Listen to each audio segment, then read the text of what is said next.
Halo, kembali lagi bersama saya Ega dari Cakrawangsa. Nah, teman-teman, ada bagusnya sebelum kalian membeli robot atau pakai robot yang baik itu adalah yang pertama baca portofolio dari robot. Nah, dari baca portofolio, pentingnya adalah yang pertama kalian lihat lamanya dari backtest. Penting bagi kalian itu tahu bahwa lamanya backtest itu kalau bisa tuh di atas 10 tahun, teman-teman, terutama sudah melewati krisis-krisis dunia seperti contohnya pada saat krisis dunia 2008, agar kalian tahu pada masa terburuk itu robot kalian apakah bisa menahannya atau tidak. Nah, yang kedua adalah kualitas dari backtestnya. Jadi kebanyakan backtest di robot-robot di Indonesia itu hanya memakai dengan software MetaTrader 4 atau MetaTrader 5. Nah, backtest dari software MetaTrader itu kurang baik karena hasil datanya itu kualitasnya kurang lebih 90%. Itu kurang sesuai. Ada bagusnya itu kalian menggunakan tick data quality yang 99,9% agar hasil dari backtestnya itu merefleksikan aslinya. Nah, apalagi kalian yang menggunakan teknik scalper, itu penting banget tick data quality-nya dengan menggunakan yang tersebut. Jadi di 99,9% itu yang pertama itu kalian mencakup data dari time zone-nya. Jadi penting backtest dari zona waktunya itu sesuai dengan broker apa yang akan kalian pakai. Contoh misalnya umumnya kebanyakan itu broker yang terbaik di dunia itu pakai GMT plus 2. Nah, backtestnya pun kalian harus lakukan di GMT plus 2.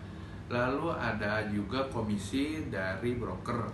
Ini penting juga dimasukkan datanya karena biasanya beragam mulai dari 5 US dollar, ada yang 7 US dollar, dan bahkan ada yang sampai 10 US dollar per lotnya. Lalu yang ketiga adalah spread.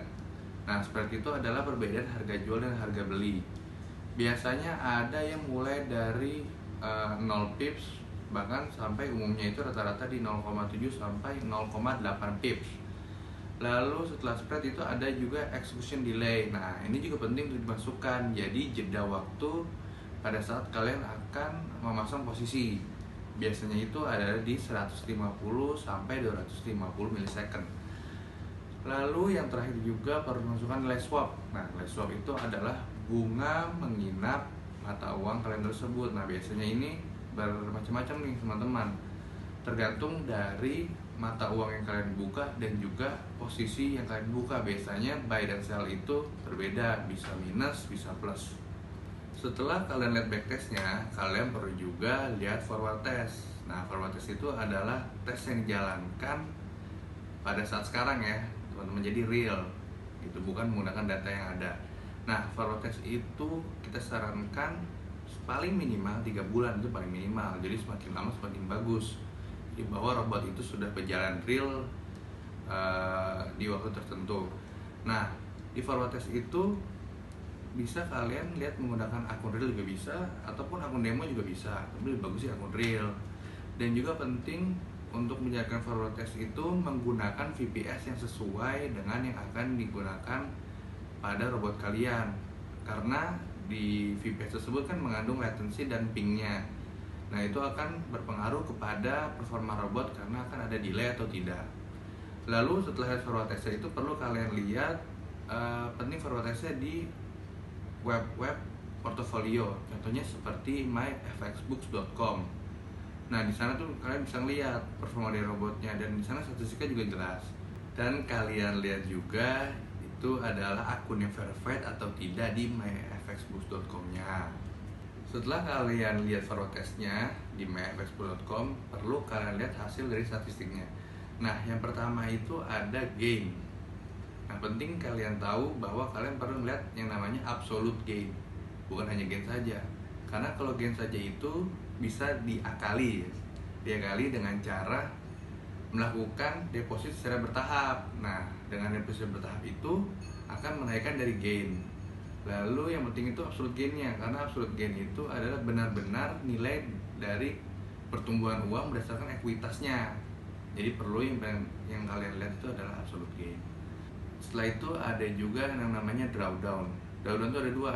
teman-teman. Yang pertama itu adalah absolute drawdown. Jadi absolute drawdown adalah kerugian yang sudah terjadi, yaitu seberapa besar menggerus dari deposit kita nilainya. Nah, lalu yang kedua itu ada maksimum drawdown, atau gampangnya itu kalian menyebutnya floating terbesar dari robot tersebut.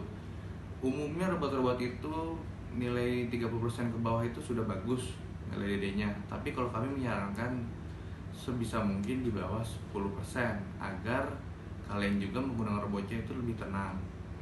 Penting juga kalian lihat ada nilai average win or loss. Tentu semakin tinggi nilai average win-nya ya semakin bagus juga robotnya. Setelah itu ada juga nilai profit factor, yaitu rasio gross profit dibagi gross loss. Ini juga semakin besar dari profit faktornya semakin bagus juga itu robot. Lalu dan yang terakhir ada bisa kalian lihat nilai ekspektasinya, yaitu harapan profit dari robot tersebut. Semakin besar nilainya juga semakin bagus. Nah, nilai itulah yang bisa kalian lihat dari hasil dan statistik.